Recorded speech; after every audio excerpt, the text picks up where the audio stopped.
Jedi, so go like this. Do that again. No, I'm not doing that. Do it again. What was recording? Is it recording? Yeah. Dude, don't put that in. Yeah, put that in. Okay, let's Mouse, go. what are you dancing about? No, don't. What are you We're not dancing talking about? We're not talking about that. All right, ready? Jaden, you've been approved. Your home loan is sorted. Today, we're going to talk about what happens from once your loan's approved right till settlement. Including one massive mistake most people make before they even take over the keys of their new home. Let's dive right in.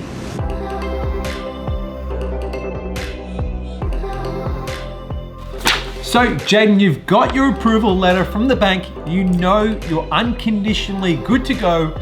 Your purchase is around the corner. What do you do next? What's the process from here? Well, today we're going to go through it all, and we're going to start off with the first step, which is getting the loan contracts. So walk me through this step. What happens? What do I need to do as a borrower? How does it all work at this point in time? Now, a common misconception is that people wait to go unconditional on their contract to have their loan contracts. Now, it's not true. You just need the formal approval letter from the bank to sign off on your finance clause in your purchase contract. You're all sweet. But like Nathan said, the next step in the process is signing your loan documents. This usually includes the mortgage document from the government, your loan contracts that have all your interest rates, general terms and conditions, your direct debits, all the awesome stuff to do with your home loan. So remembering, if you do have a finance clause, as Jaden said, you don't need to sign the loan contracts to go unconditionally approved on your contract to sell. You just need to give your approval letter that you get from your mortgage broker to say your finances are in order, and you give that to your solicitor and wait for the bank to issue the loan contracts. Step number 2 is talk with your solicitor.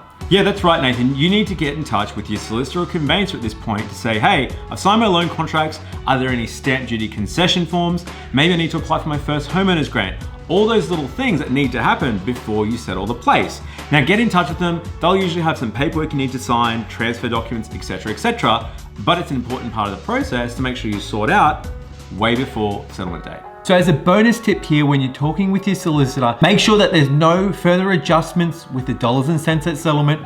And also, if there's any searches pending or outstanding from the solicitor, follow up with them and make sure they're coming through, that you can search them and check them before settlement happens. Man, so this is where I got caught out when I bought my first place, because I didn't realize that you actually have to do adjustments on rates and water at settlement.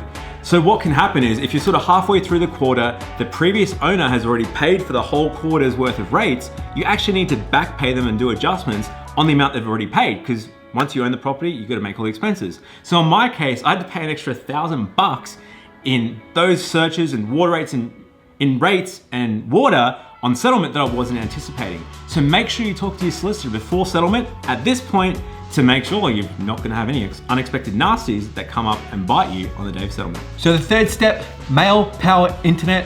Jaden, what's that about? Yeah, so one thing I've also gotten caught out on is not having power connected, because you got to organize this generally a few days before. Same with internet. It can take weeks to get stuff connected at your new place.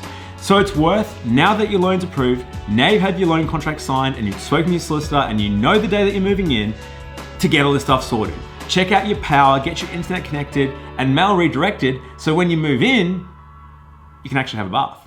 And the second last step is arranging a pre-settlement inspection. So Jaden, I know this is a big mistake that a lot of people don't do.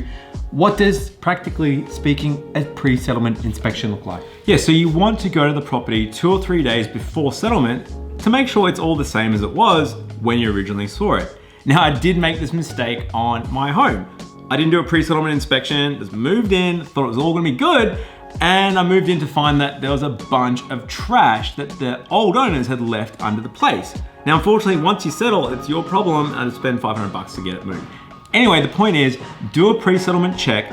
You're looking for things like if there's any holes in the walls, if they've ripped out a dishwasher that should have been there, if there's been any major changes that weren't like that when you originally saw the property. Because then at least you've got 2 or 3 days to sort it out or get money sort of refunded before settlement takes place. And a bonus tip, we've got actually a pre-settlement checklist below, so check it out. It's got all the things you need to check and it reminds you exactly what you need to do. And the final step is to crack the champagne and settle. Pick up the keys. You've got the property of your dreams And now you just call the real estate agent and pick up the keys. Yeah, so on the day of settlement, your solicitor and the bank get together, actually exchange checks unless you're doing electronic settlement. Anyway, not the point. You don't need to physically be there. Usually around 3 or 4 o'clock in the afternoon, your solicitor will call and say settlement's gone through, and you can collect your keys. You go to the real estate agent, collect your keys, and start packing your bags because you're moving in, you're a homeowner, congrats. So that's it for today, guys. If you have any questions, hit us up in the comments below. And as always, thanks for watching.